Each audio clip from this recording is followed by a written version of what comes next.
ಇಂದು ಕರ್ನಾಟಕ ಕಾವಲು ಪಡೆ ವತಿಯಿಂದ ಗುಂಡ್ಲುಪೇಟೆಯ ಕ್ಷೇತ್ರ ಶಿಕ್ಷಣಾಧಿಕಾರಿಗಳಾದ ಟಿ.ಆರ್. ಸ್ವಾಮಿ ಅವರನ್ನು ಅದ್ದೂರಿಯಾಗಿ ಸನ್ಮಾನಿಸಿ ಗೌರವಿಸಲಾಯಿತು.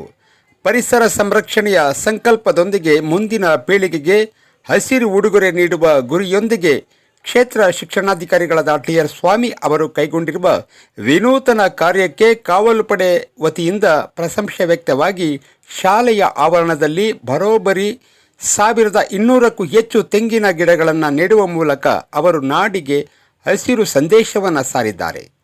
ಈ ಅರ್ಥಪೂರ್ಣ ಕಾರ್ಯವನ್ನು ಗುರುತಿಸಿ ಕರ್ನಾಟಕ ಕಾವಲು ಪಡೆ ಸಂಘಟನೆಯ ವತಿಯಿಂದ ಬಿಇಒ ಟಿ.ಆರ್. ಸ್ವಾಮಿ ಅವರನ್ನು ಅದ್ದೂರಿಯಾಗಿ ಸನ್ಮಾನಿಸಿ ಗೌರವಿಸಲಾಯಿತು.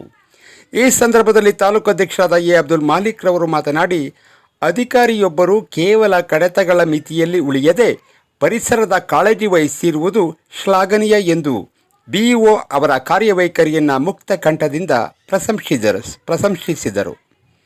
ಕನ್ನಡ ಪರ ಹಿರಿಯ ಹೋರಾಟಗಾರರಾದ ಬ್ರಹ್ಮಾನಂದರವರು ಕೂಡ ಮಾತನಾಡಿ, ಗಿಡ ನೆಡುವುದು ಎಂದರೆ ಭವಿಷ್ಯಕ್ಕೆ ಜೀವನಾಡಿಯೊಂದನ್ನು ಸೃಷ್ಟಿಸುವುದು. ಇಂತಹ ಸಮಾಜಮುಖಿ ಕೆಲಸಗಳಿಂದ ಇಂದಿನ ಒಂದು ಯುವ ಪೀಳಿಗೆಗೆ ಅಗತ್ಯವಿದೆ ಎಂದರು.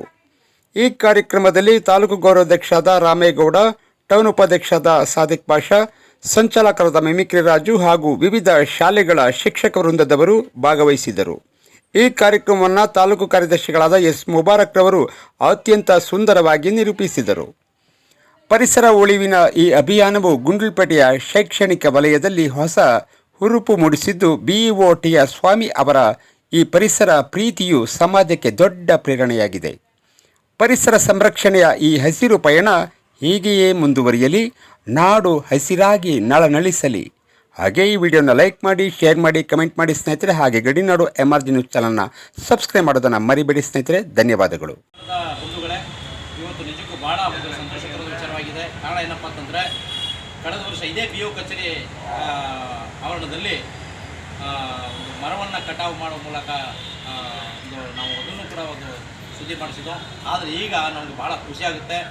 ಬರೀ 2 ಮರ ಕಟಾವು ಮಾಡಿದ್ದು ಅಷ್ಟೇ, ಇವತ್ತು 1200 ಗಿಡವನ್ನು ತಂದು ಒಂದು ಪರಿಸರದ ಒಂದು ಕಾಳಜಿ ವಹಿಸ್ತಕ್ಕಂಥ ಇಂತಹ ಒಂದು ಅಧಿಕಾರಿಗಳಿಗೆ ನಿಜಕ್ಕೂ ಶ್ಲಾಘನೀಯ. ಅವರ ಕಾರ್ಯಕ್ಕೆ ಇಡೀ ತಾಲೂಕಿನ ಜನತೆ ಮೆಚ್ಚುಗೆ ವ್ಯಕ್ತಪಡಿಸ್ತಕ್ಕಂಥದ್ದು. ಅದಲ್ಲದೆ ಇಡೀ ತಾಲೂಕಿನ ಎಲ್ಲ ಶಾಲೆಗಳಲ್ಲಿ ಆ ಗಿಡವನ್ನು ನೆಡುವ ಮೂಲಕ ಪೋಷಣೆ ಮಾಡಬೇಕು ಅಂತ ಒಂದು ಆದೇಶ ಹೊರಡಿಸಿದ್ದಾರೆ.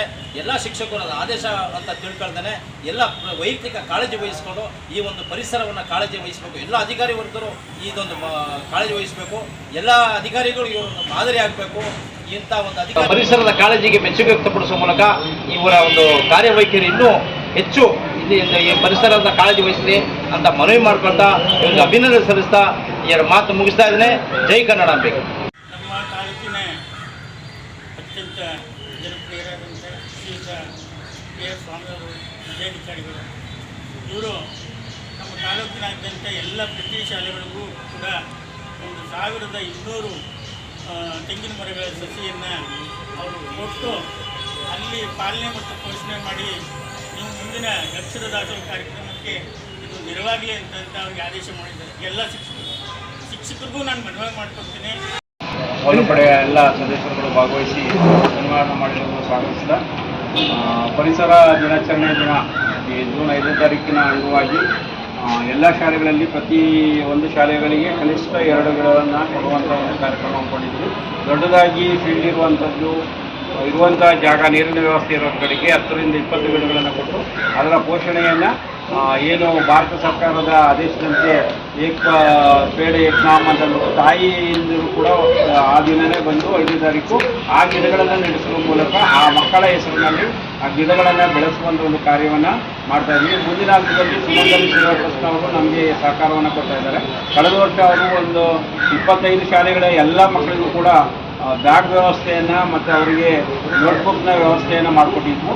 ಅದೇ ರೀತಿಯಲ್ಲಿ ಸುಮಂಗಲಿ ಟ್ರಸ್ಟ್ ಅವರು ಏನಾಗಿದ್ದಾರೆ, ಮುಂದಿನ ಹಂತದಲ್ಲಿ ಎಲ್ಲ ಶಾಲೆಗಳಿಗೂ ಕೂಡ ಪಪ್ಪಾಯ ಗಿಡಗಳನ್ನು ಮತ್ತು ಬೇವಿನ ಇದು ಕರಿಬೇವಿನ ಗಿಡಗಳನ್ನು ಬೆಳೆಸುವಂಥ ಒಂದು ಉದ್ದೇಶವನ್ನು ಇಟ್ಕೊಂಡು ಎಲ್ಲ ಶಾಲೆಗಳಿಗಿನ್ನ ಇದು ಮಾಡ್ಕೊಂಡಿದ್ದಾರೆ. ಅದೇ ರೀತಿ ಮೇಲ್ಕಂನಲ್ಲಿ ಶಾಲೆಯನ್ನು ಕೂಡ ಅವರು ಒಂದು ಮಾದರಿ ಗ್ರಾಮವನ್ನು ಮಾಡೋದಕ್ಕೆ 100 ಮನೆಗಳನ್ನು ಕಟ್ಕೊಡ್ತಾ ಇದ್ದಾರೆ. ಅದೇ ರೀತಿಯಲ್ಲಿ ಅವರು ಮಾದರಿ ಒಂದು ಶಾಲೆಯನ್ನು ಕೂಡ ಮಾಡಿಕೊಡ್ತೀವಿ. ಈ ಕಚೇರಿ ಆವರಣವನ್ನು ಕೂಡ ನಾವು ಮಾದರಿಯನ್ನಾಗಿ ಮಾಡಿಕೊಡ್ತೀವಿ ಅಂತಂದು ಸುಮಂಗಲಿ ಟ್ರಸ್ಟ್ ವತಿಯಿಂದ ಅವರು ಒಪ್ಕೊಂಡಿದ್ದಾರೆ. ಅವರು ತಮಿಳುನಾಡು ಮತ್ತು ಕರ್ನಾಟಕದಲ್ಲಿ 2 ಜಿಲ್ಲೆಗೆ ರಾಜ್ಯಗಳಲ್ಲಿ ಮತ್ತು ಕೆಲವು ಜಿಲ್ಲೆಗಳಲ್ಲಿ ಕೆಲಸ ಮಾಡ್ತಾರೆ. ಅವ್ರ ಜೊತೆ ಕೈ ಜೋಡಿಸಿ ಕಾಡಂಚಿನ ಗ್ರಾಮದಲ್ಲಿ ಇರುವಂಥ ಎಲ್ಲ ಗ್ರಾಮಗಳಲ್ಲೂ ಕೂಡ ನಾವು ಗಿಡಗಳನ್ನು ಬೆಳೆಸೋದು, ಬಡ ಮಕ್ಕಳಿಗೆ ಸಹಾಯ ಮಾಡುವಂಥ ಕೆಲಸವನ್ನು ಕೂಡ ಮಾಡೋಕ್ಕೆ ಪ್ರಯತ್ನಗಳನ್ನು ಮಾಡ್ತಾ ಇದ್ದೀವಿ. ನಮಸ್ಕಾರ.